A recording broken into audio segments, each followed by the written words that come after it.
Ladies and gentlemen, the story of this legendary underworld figure begins in the heart of Chicago, a city known for its towering skyscrapers, bustling industries, and, in the early 20th century, its deep entanglement with organized crime. Born in 1906 to Italian immigrant parents, he was raised in the tough, working-class neighborhood known as Little Sicily. The son of a shoemaker, he was no stranger to hardship, growing up in a world where poverty and crime often walked hand in hand. From an early age, he displayed a keen sense of survival, understanding the harsh realities of his environment. School was never a priority for him. Like many boys in the neighborhood, he spent more time on the streets than in the classroom, and by the time he reached his teenage years, he had already abandoned formal education altogether. But while others might have struggled to find their way, he found his calling in the only industry that seemed to thrive in his neighborhood: organized crime. By his mid-teens, he had joined a local street gang known as the Circus Cafe Gang. This gang, a group of young and ambitious criminals, operated out of a pool hall in Chicago's near North Side, engaging in petty crimes like pickpocketing, robbery, and extortion. Though these activities were small-time compared to the grand scale of organized crime in the city, they served as a crucial training ground for young men looking to make a name for themselves. It wasn't long before his talent for intimidation and his ability to keep a cool head under pressure caught the attention of more powerful figures. At a time when Chicago was controlled by ruthless gangsters, he found himself on a path that would lead him directly into the heart of the most powerful criminal organization of the era. He understood that brute force alone wasn't enough to survive in this world. Intelligence, loyalty, and the ability to read people were just as important. These traits set him apart from the countless other young men eager to rise in the underworld. His first real opportunity to prove himself came during Prohibition, the era in which the illegal alcohol trade made gangsters into multimillionaires. With law enforcement struggling to keep up, bootlegging operations thrived, and organized crime flourished. The demand for strong enforcers, men who could keep rival gangs in check and ensure that shipments of illegal liquor reached their destinations safely, was higher than ever. It was in this role that he would earn his reputation. His rise from a street-level thug to an enforcer for the city's most notorious crime syndicate was swift. He became known for his ability to handle problems efficiently, whether through negotiation or, when necessary, violence. His loyalty and discipline made him a valuable asset, and those at the top of the organization quickly took notice.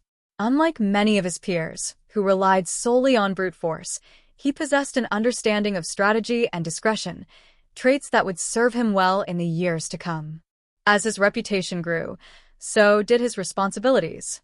No longer just a foot soldier, he became a trusted figure within the organization, tasked with overseeing operations and ensuring that everything ran smoothly. This period of his life set the foundation for the immense power he would later wield. It was during these formative years that he learned the intricacies of the criminal world, developing the skills and connections that would one day make him the most powerful man in organized crime. In the world of organized crime, talent and ambition could only take a man so far. What truly determined success was the ability to align oneself with the right people. For this rising figure, his path to power was shaped by the mentorship of one of the most ruthless and influential crime bosses of the era. At a time when Chicago was gripped by gang violence, where loyalty was the only true currency and betrayal often led to an early grave, he found himself under the wing of a man who would change his life forever. This crime boss, known for his brutal efficiency and sharp business acumen, recognized something special in the young enforcer. He saw beyond the street-level muscle and intimidation tactics. He saw intelligence, restraint, and a potential for leadership. Unlike many young gangsters who sought only quick money and notoriety, this protege had a natural ability to assess situations, make calculated decisions, and, most importantly, stay quiet and observant. These qualities made him a perfect student in the deadly game of organized crime. His mentor took him under his wing, teaching him the inner workings of the empire, how money flowed through the organization, how political connections were made, and how to handle rivals without drawing unnecessary attention. This was not the type of knowledge that could be learned through violence alone. It required patience, discretion, and an understanding of both the legal and illegal worlds. The young enforcer learned that brute force had its place, but true power lay in control of businesses, law enforcement, and even public perception. During the height of Prohibition, as illegal liquor shipments flowed through Chicago's underground network, he played a crucial role in ensuring that operations ran smoothly. He was no longer just an enforcer, he was becoming a trusted lieutenant. He sat in meetings where deals were made, where bribes were arranged to keep law enforcement at bay, and where strategies were formed to expand the organization's influence beyond the streets and into legitimate businesses. His mentor, understanding the importance of political protection, taught him how to forge alliances with corrupt officials, police officers, and even judges. This lesson was perhaps the most valuable of all. Violence could win battles, but connections and influence won wars. His education in the art of power extended beyond crime. He was learning the ways of high-level corruption, how to manipulate systems designed to stop men like him, and how to ensure that his name never appeared in legal records, despite his growing control over the city's underworld. But this mentorship was not just about business. It was also about survival. In a world where betrayal could come from even the closest allies, he learned to be cautious, to trust only a select few, and to eliminate threats before they had a chance to become problems. His mentor instilled in him a simple yet powerful philosophy. Those who ruled with recklessness did not last long, but those who ruled with intelligence could remain in power for decades. Over time, his reputation as a disciplined, loyal, and highly capable figure solidified. The other gangsters took notice. This was not just another violent thug looking to make a name for himself. This was a man who understood the bigger picture.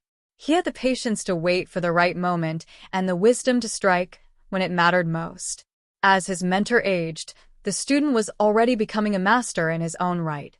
He had absorbed everything: how to run a criminal empire, how to keep law enforcement at arm's length, and how to ensure that his organization remained one step ahead of its enemies. Soon, he would step out of the shadow of his mentor and take control of the empire himself, shaping it in his own vision. The 1920s were a time of immense change in the United States, and nowhere was this transformation more evident than in Chicago.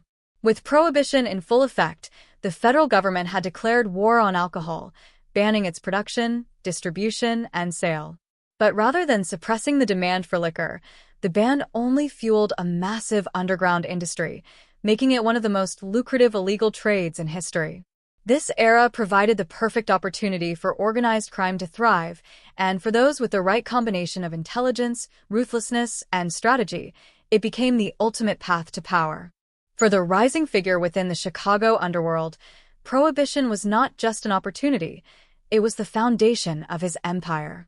He had already proven himself as a trusted enforcer, but as the illegal alcohol trade became the most profitable industry in organized crime, he stepped into an even more significant role.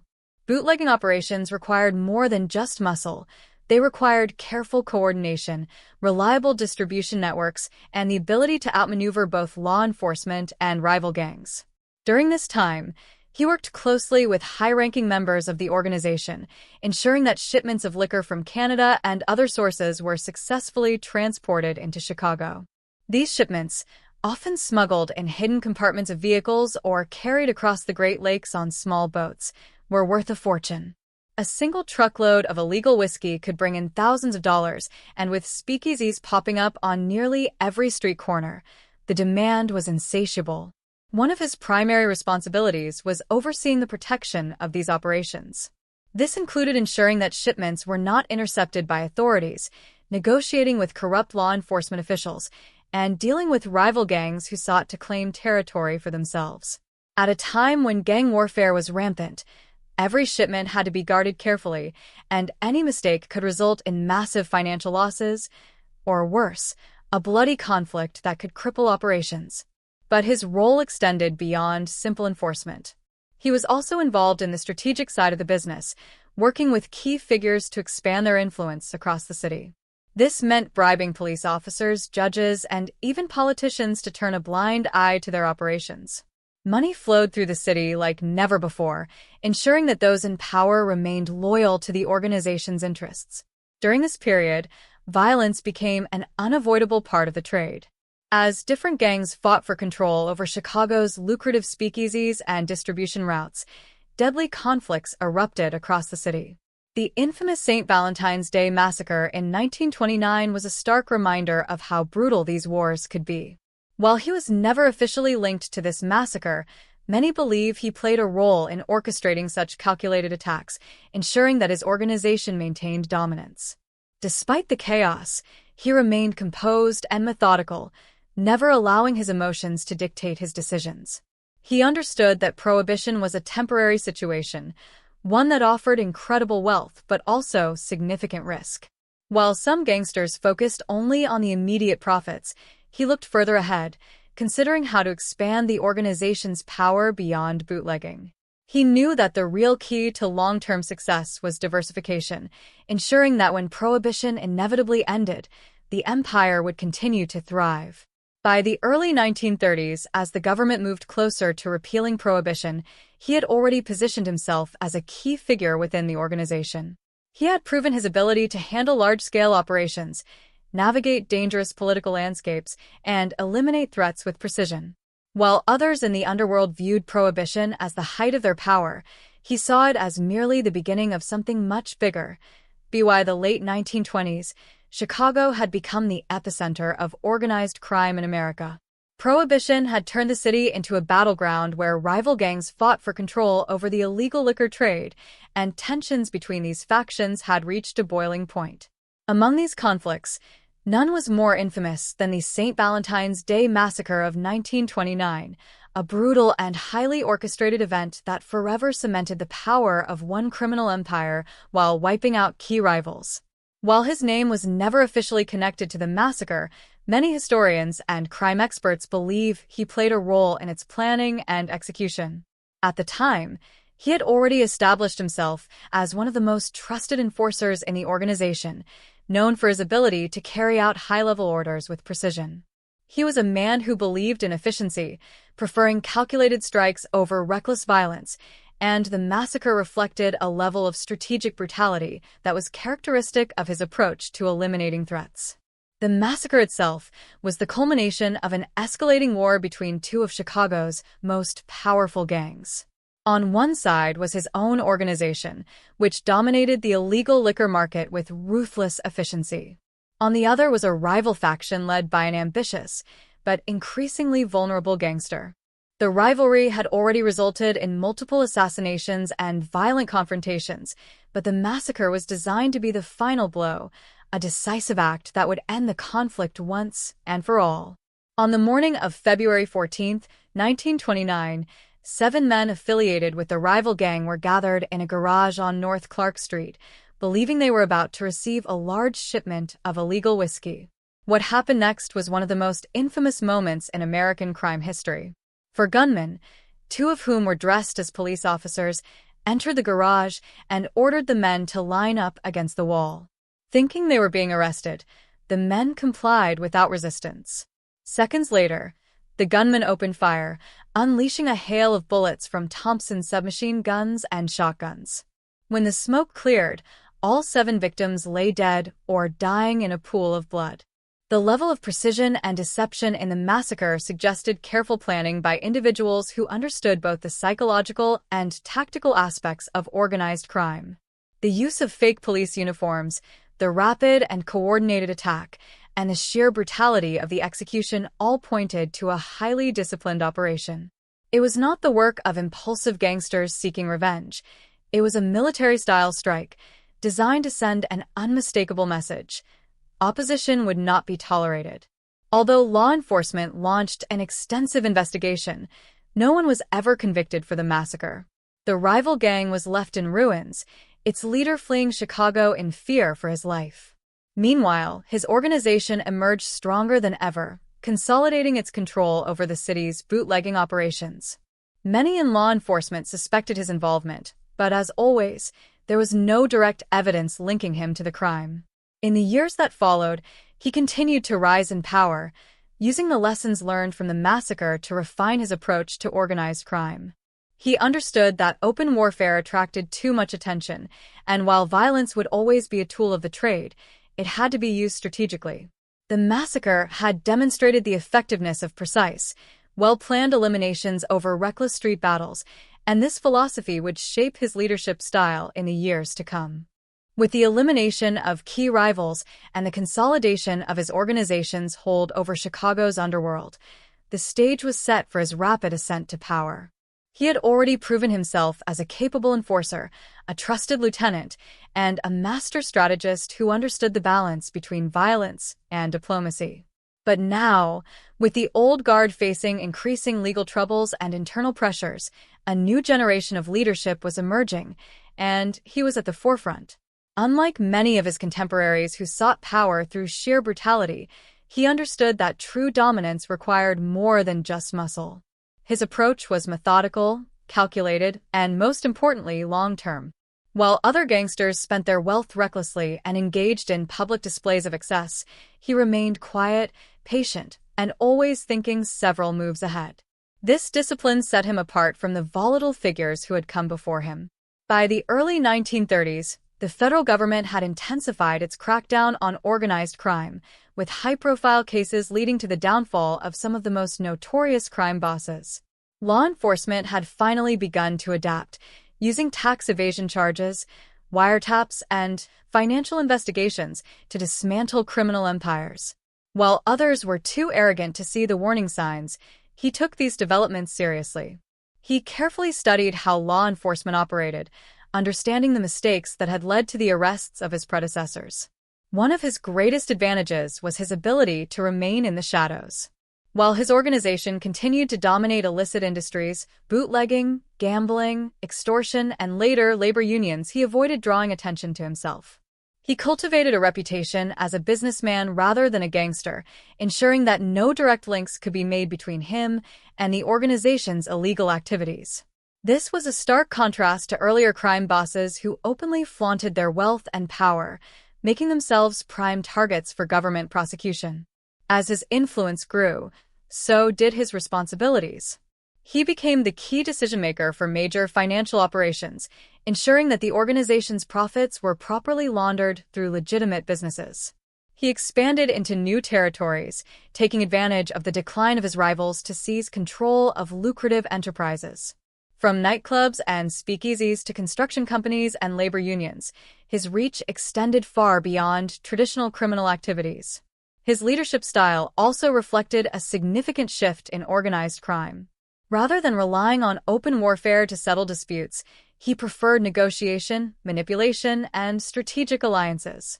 He understood that violence, while sometimes necessary, attracted unwanted attention. Instead, he used influence, bribing politicians, controlling key figures in law enforcement, and ensuring that his organization operated with a level of sophistication that made it nearly untouchable. Throughout this period, he built a network of trusted lieutenants who shared his vision for a more structured, corporate-style criminal empire. He delegated responsibilities carefully, ensuring that power was spread out among his most loyal associates rather than concentrated in one vulnerable leader. This decentralized approach made it much harder for law enforcement to dismantle the organization, as there was no single figurehead who could be easily removed. By the late 1930s and early 1940s, his rise was complete. He had transformed from a street-level enforcer into one of the most powerful figures in organized crime. His ability to adapt, remain discreet, and build long-term strategies ensured that his organization not only survived but thrived, even as federal authorities intensified their crackdown on the underworld. His power was no longer confined to Chicago alone. His influence extended across multiple states, reaching into industries that most people would never suspect were under criminal control. While law enforcement remained determined to bring down organized crime, he had already positioned himself in such a way that he would prove nearly impossible to catch. His rise to power was not just a result of ambition or brutality. It was the product of intelligence, patience, and an unmatched ability to navigate the complexities of both the criminal and legitimate worlds. With his rise to power firmly established, he set his sights on something even greater, transforming the organization from a violent street gang into a sophisticated, corporate-style criminal empire. Unlike many of his predecessors who had relied on brute force and flashy displays of wealth, his leadership was defined by strategy, discretion, and long-term planning. He understood that survival in the world of organized crime required more than just muscle.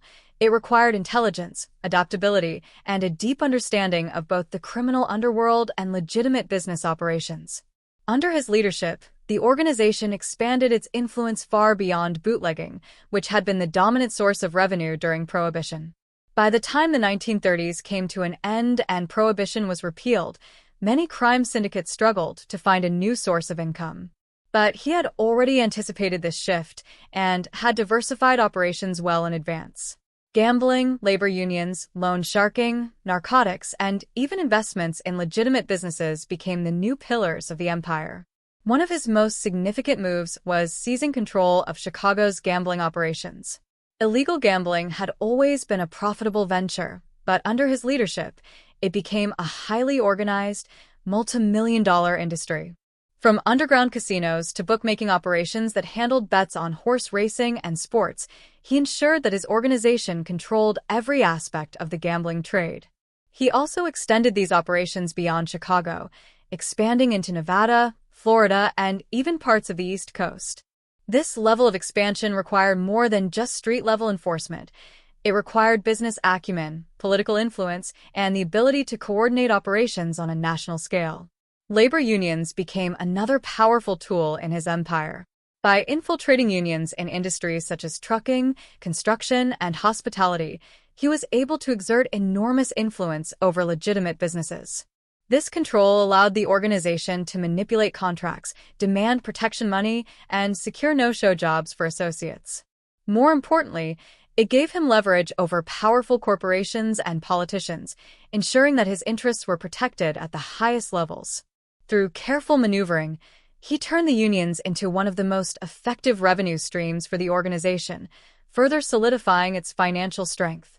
While his predecessors had often drawn attention to themselves with extravagant lifestyles and reckless behavior, he maintained a low profile, understanding that discretion was key to long-term survival. He dressed conservatively, lived modestly compared to other crime bosses, and rarely appeared in public. He avoided wiretaps and refused to discuss business over the phone, making it nearly impossible for law enforcement to gather evidence against him.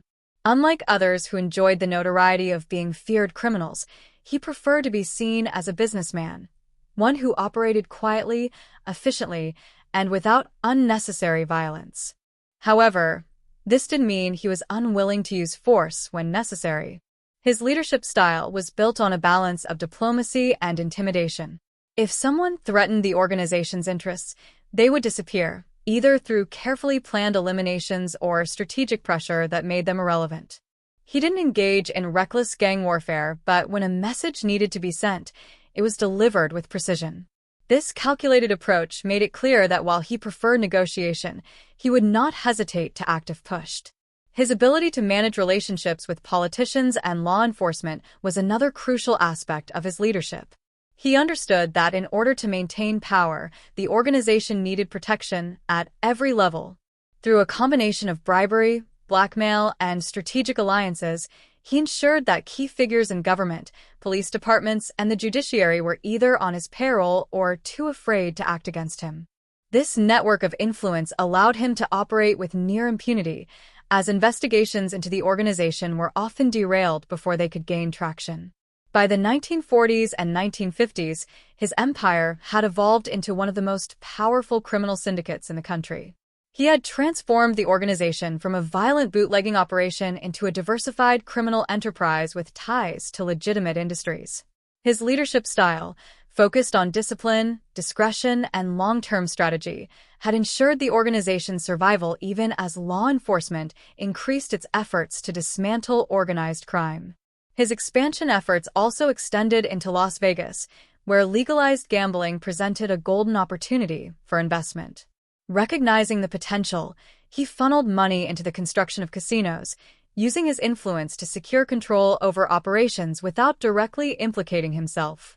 By maintaining a distance from the day-to-day activities, he ensured that even if law enforcement attempted to connect him to the growing casino industry, they would find little evidence to tie him to any wrongdoing. As the years went on, his control over the organization became more refined. He had built a network that functioned like a corporation, with different divisions handling specific aspects of the business. He delegated power to trusted lieutenants, ensuring that the organization could function smoothly without relying on a single leader.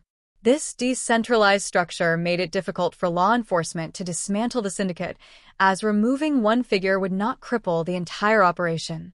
Despite all his success, challenges continued to emerge.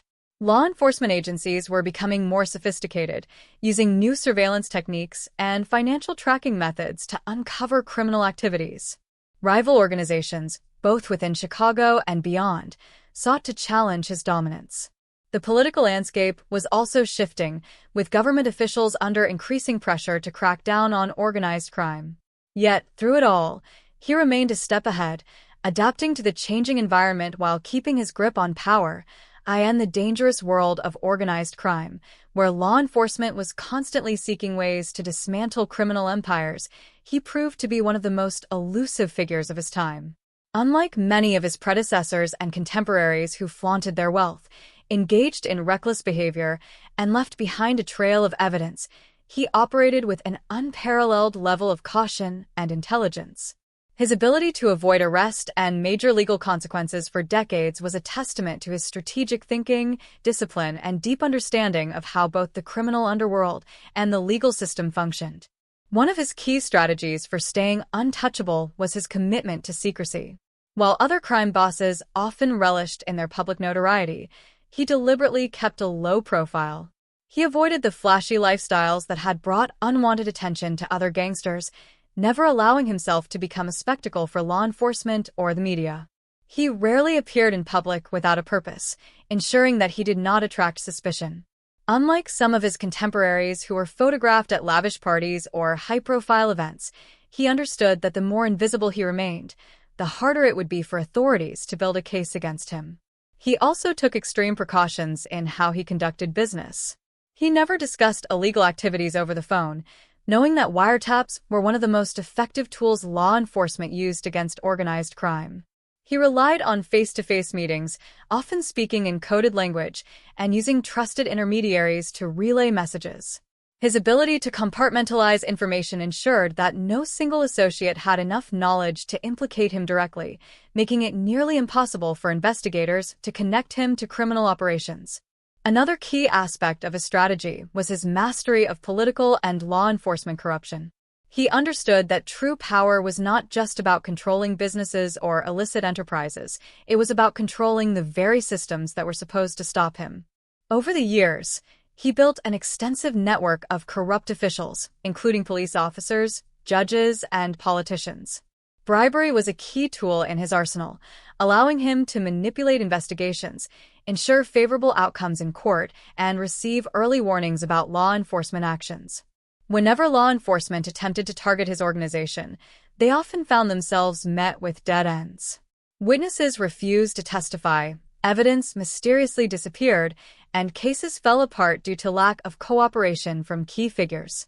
Prosecutors and investigators knew that he was at the top of the organization, but without hard evidence, their efforts to convict him were repeatedly unsuccessful.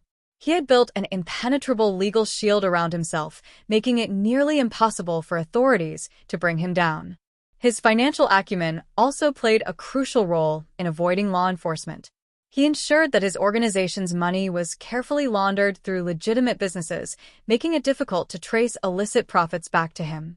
Real estate, casinos, and construction companies were among the industries he used to clean money, allowing him to maintain an air of legitimacy. Unlike other crime bosses who were caught through tax evasion charges, he ensured that his financial records were meticulously managed, leaving no clear evidence of wrongdoing. Even as the federal government intensified its efforts to dismantle organized crime in the 1950s and 1960s, he remained a step ahead. While many of his contemporaries were brought down through RICO charges and other legal tactics, he continued to evade prosecution. He carefully adapted to the changing landscape, shifting his strategies as law enforcement developed new methods to track criminal enterprises. His ability to evolve with the times was one of the key reasons why he remained in power for so long, outlasting many of his rivals who had been taken down by the authorities.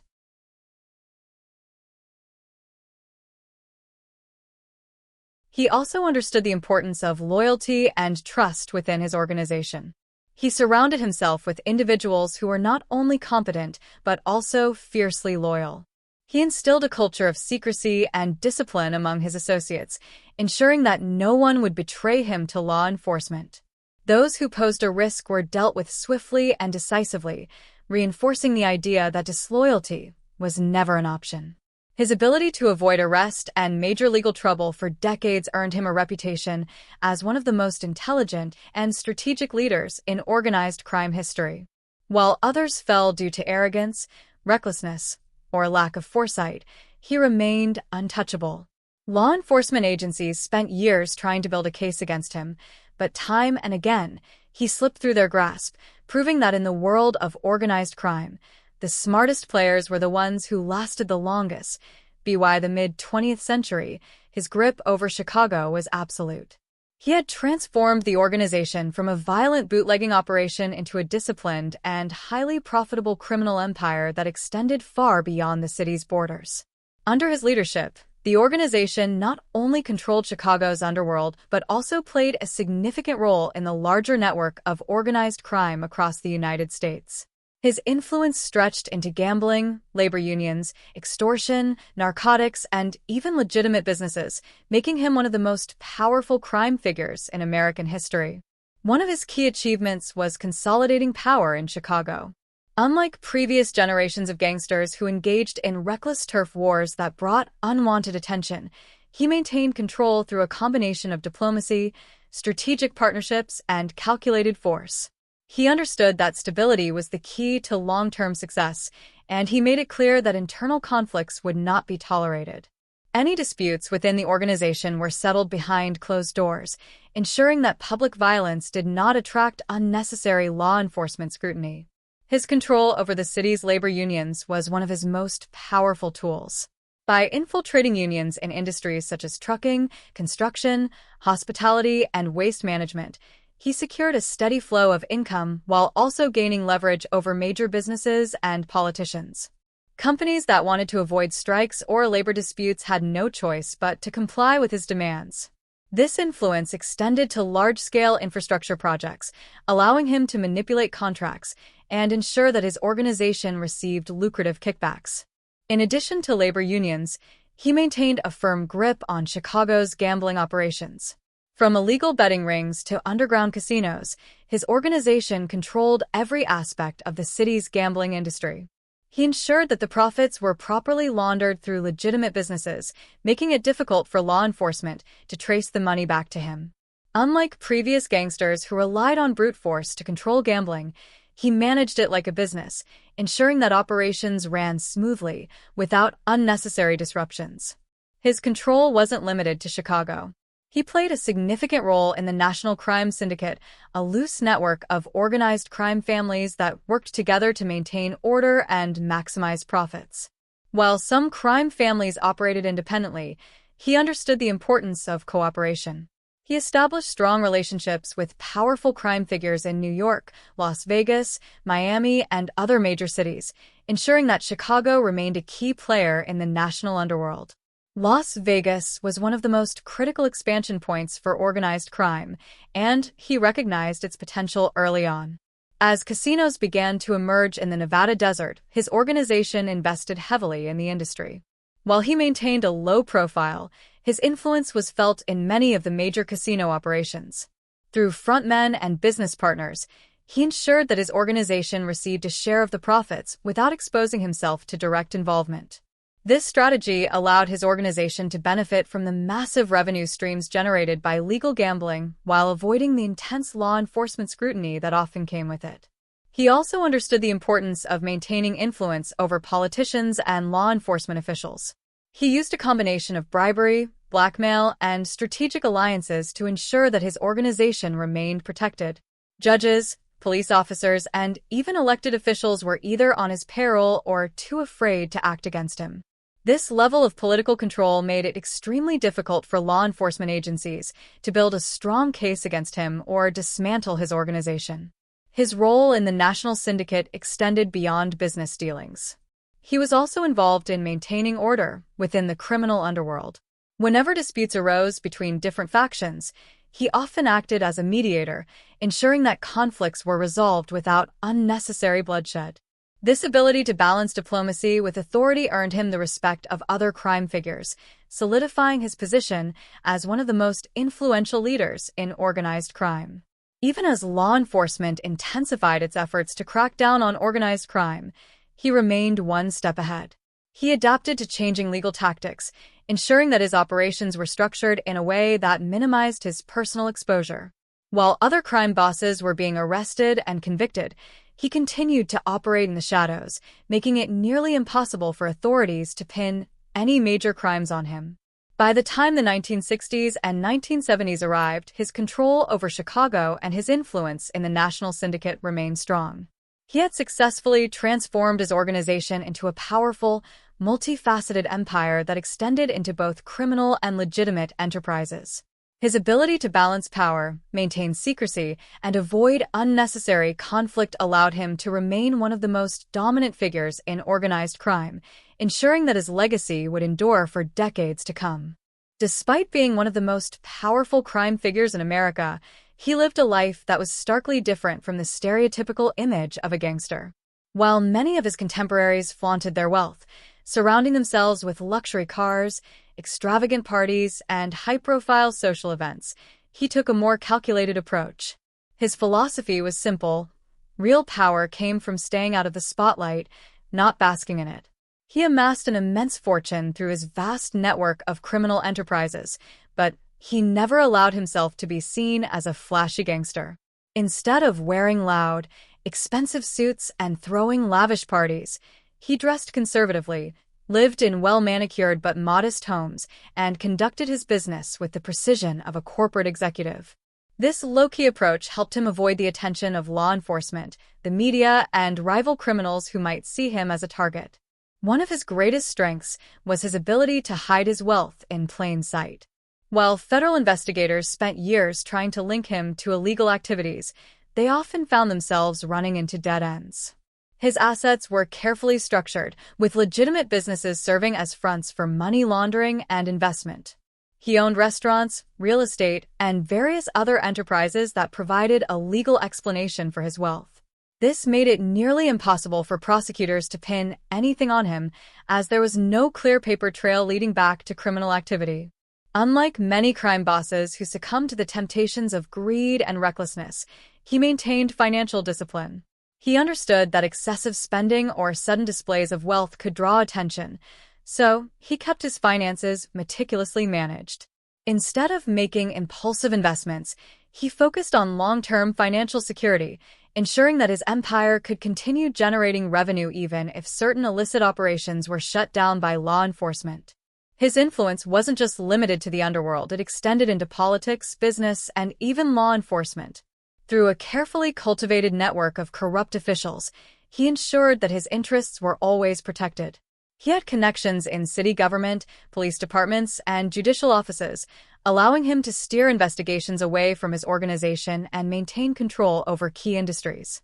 This level of political influence made him nearly untouchable, as any attempt to bring him down would require overcoming a web of protection that extended far beyond the criminal underworld. Even though he lived a relatively quiet life compared to other mobsters, he still enjoyed the finer things in life. He owned multiple properties, including vacation homes that provided a retreat from the pressures of running an empire. He dined at the best restaurants, traveled discreetly to luxury destinations, and ensured that his family was well taken care of.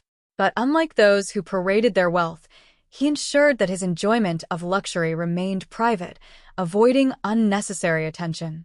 His ability to blend into society as a respectable businessman was one of his greatest advantages. He wasn't the kind of crime boss who was constantly surrounded by bodyguards or engaged in public feuds. Instead, he moved through life like a shadow, always present but never fully seen. This allowed him to build an empire that was not only powerful but also sustainable, outlasting many of the more reckless crime figures who had risen and fallen before him. His wealth also gave him the ability to shape the world around him. He financed legitimate businesses, invested in real estate, and even had indirect influence over cultural and economic developments in Chicago and beyond. Unlike gangsters who only focused on short-term profits, he played the long game, ensuring that his influence would endure for generations. Yet, despite all this, he remained a ghost to law enforcement. While they knew he was at the top of the empire, they could never gather enough evidence to bring him down. His wealth, his connections, and his careful approach to power made him one of the most elusive figures in organized crime history. As the years went on, law enforcement agencies intensified their efforts to dismantle organized crime. The old ways of bribing local police and judges were no longer enough to ensure protection, as the federal government began taking a more aggressive stance against the underworld. The rise of new investigative techniques, combined with the introduction of powerful legal tools like the Racketeer-Influenced and Corrupt Organizations (RICO) Act, meant that even the most careful and well-protected crime figures were now vulnerable. Despite his ability to stay under the radar for decades, he could not ignore the increasing pressure from federal agencies. Unlike the local police forces that had been historically easy to corrupt or intimidate, federal law enforcement agencies, including the FBI and IRS, were not so easily swayed. These agencies had more resources, better training, and a broader reach, making them much harder to manipulate. J. Edgar Hoover's FBI, once reluctant to acknowledge the existence of organized crime, had now made it a top priority. The days of running a criminal empire with impunity were beginning to fade, and he knew he had to adapt if he wanted to survive. One of the biggest challenges he faced was the shift in law enforcement tactics. In the past, organized crime figures were often arrested on minor charges and released due to lack of evidence or corrupt officials interfering with the case. However, as law enforcement agencies became more sophisticated, they began using new strategies to target the heads of criminal organizations. Wiretaps, undercover informants, and financial investigations became the primary weapons used against crime bosses. Financial scrutiny became one of the biggest threats to his empire. For years, he had successfully laundered money through legitimate businesses, ensuring that his wealth could not be directly linked to criminal activity. However, the federal government, particularly the IRS, began aggressively investigating his financial records. They sought to do what had been done to Al Capone decades earlier, charge him with tax evasion if they couldn't prove his involvement in more serious crimes. This meant that every business deal, every transaction, and every financial asset had to be carefully concealed to avoid detection. The introduction of the RICO Act in 1970 posed an even greater challenge. This new law allowed prosecutors to charge crime bosses not just for individual crimes, but for their overall leadership in a criminal organization.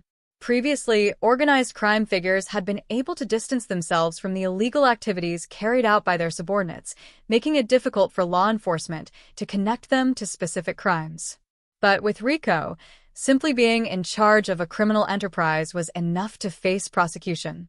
This new legal tool gave the government unprecedented power in taking down mob bosses, and it became one of the biggest threats to his continued rule. Another challenge came from within the criminal world itself. As law enforcement pressure increased, the once loyal members of the organization began to reconsider their options. The FBI and prosecutors started offering plea deals and witness protection programs to lower-level members who were willing to testify against their bosses. This shift in strategy meant that secrecy and loyalty, two of the fundamental principles that had kept the organization strong for so long, were now being tested like never before. Informants became one of the greatest dangers to his continued freedom. In earlier decades, the idea of turning against the organization was almost unthinkable. Those who betrayed the organization were dealt with swiftly and ruthlessly. But as law enforcement began offering reduced sentences and witness protection in exchange for testimony, more and more individuals saw betrayal as a way out. Some of the very men who had once sworn loyalty to him were now sitting in federal courtrooms, providing testimony that linked the organization's operations to its leadership. Surveillance technology also became more advanced. In the past, Avoiding detection had been as simple as not discussing business over the phone or in public places. But now, hidden microphones, wiretaps, and even video surveillance were being used to gather evidence. Law enforcement agencies planted listening devices in meeting spots, restaurants, and even inside the homes of suspected criminals. Every conversation, every handshake, and every transaction was at risk of being recorded. Federal investigations also put pressure on his political and law enforcement connections. While corruption had long been a tool used to protect the organization, the increasing scrutiny from the federal government meant that even powerful politicians and police officials were now under the microscope. Those who had once offered protection now found themselves at risk of losing their positions, or worse, facing charges themselves. As a result, many of his former allies in government and law enforcement began distancing themselves, making it even harder to shield the organization from legal troubles. Despite these mounting challenges, he remained resilient. He adapted his operations, changed his communication methods, and ensured that his most trusted associates were well prepared for the evolving legal landscape. However, the days of absolute control were slowly slipping away. The once invincible structure of organized crime was beginning to crack, and even the most careful and strategic leaders were finding it harder to escape the growing reach of federal law enforcement. As the landscape of organized crime changed, he began to understand that the golden era of untouchable crime bosses was coming to an end. The days when organized crime could operate with near impunity, shielded by corrupt politicians and law enforcement officials, were fading. The federal government's relentless pursuit of crime syndicates, combined with the growing use of informants, wiretaps, and legal tools like the RICO Act, meant that the risks of staying at the helm were greater than ever before. Unlike many crime bosses who clung to power until they were either arrested or killed, he took a different approach. He began stepping back. He was a master strategist, and he recognized the importance of adapting to the changing times. Instead of making himself a visible target, he gradually distanced himself from the day-to-day operations of the organization, allowing a new generation of leaders to take over while he maintained influence from the shadows. His decision to retreat from direct leadership was not an act of weakness, but one of calculated preservation. He knew that as long as he remained in the public eye as the head of the organization, law enforcement would continue to focus on him. By shifting power to trusted associates, he ensured that the organization could continue operating while he minimized his personal exposure. This strategy had been used successfully in the past by crime figures who wanted to avoid prosecution, and he executed it with precision. However, transitioning power was not without its challenges. He had spent decades building a disciplined and tightly controlled organization, and he needed to ensure that the next generation of leaders would uphold the same level of secrecy, efficiency, and loyalty. He carefully selected those who would take on leadership roles, favoring individuals who had proven themselves to be both capable and trustworthy. Unlike the reckless and flashy gangsters of the past, he wanted his successors to be as discreet and strategic as he had been. One of the biggest challenges he faced during this transition was maintaining unity within the organization.